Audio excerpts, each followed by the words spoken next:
Senhor para todos. No nosso primeiro vídeo, nós falamos sobre a história de Israel e a sua relação com a igreja e com a volta de Cristo. Nesse segundo vídeo, nós vamos estar falando sobre a história de Israel e a sua relação com a Palestina. Pastor Caio, onde está a Palestina na Bíblia?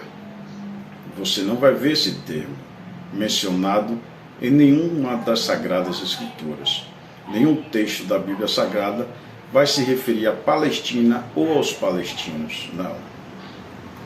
Quando a gente fala da história de Israel, é impossível a gente falar de Israel sem falar sobre Abraão, aquele que deu origem à nação de Israel.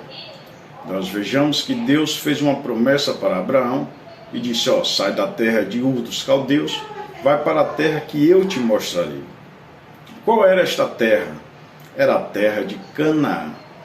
A terra de Canaã é a terra em que hoje é chamada a Palestina. Então, quando é que surgiu esse termo Palestina, pastor Caio? No segundo século depois de Cristo, com a invasão do imperador romano Adriano, ele colocou esse nome na região da antiga Canaã, nome de Palestina. Por que Palestina? Palestina quer dizer Felesh, ou seja, Felestina ou Filistina, justamente para humilhar os judeus que foram ali massacrados pelo Império Romano. Eles colocaram esse nome de Palestina, fazendo uma alusão aos antigos inimigos bíblicos e históricos da nação de Israel, que eram os filisteus. Dentre os filisteus, nós podemos mencionar um dos mais famosos, que foi o gigante Golias, aquele que foi derrotado pelo rei Davi. Mas em toda a Sagrada Escritura, você não vai ver esse nome de Palestina. E o povo que vivia naquela época na região da Palestina? Eles eram árabes, eles eram semitas. Que povo era aquele? Eram povos nômades, oriundos de várias culturas, que viviam naquela região.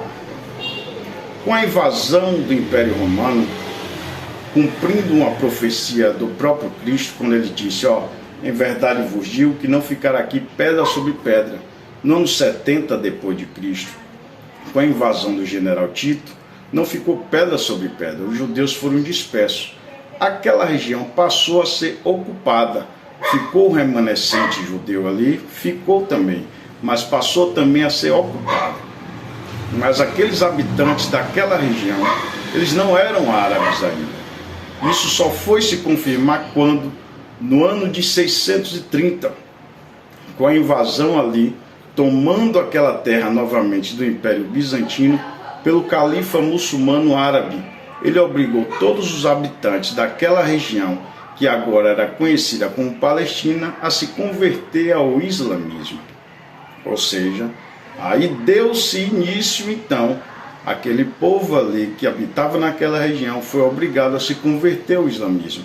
Árabes começaram a tomar conta daquela região.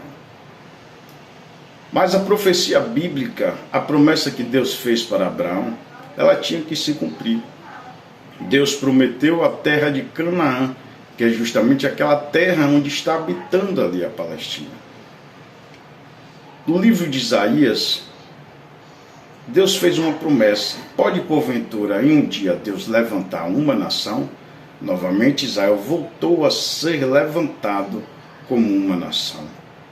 Hoje existe ali o Estado de Israel, mas não existe o Estado da Palestina.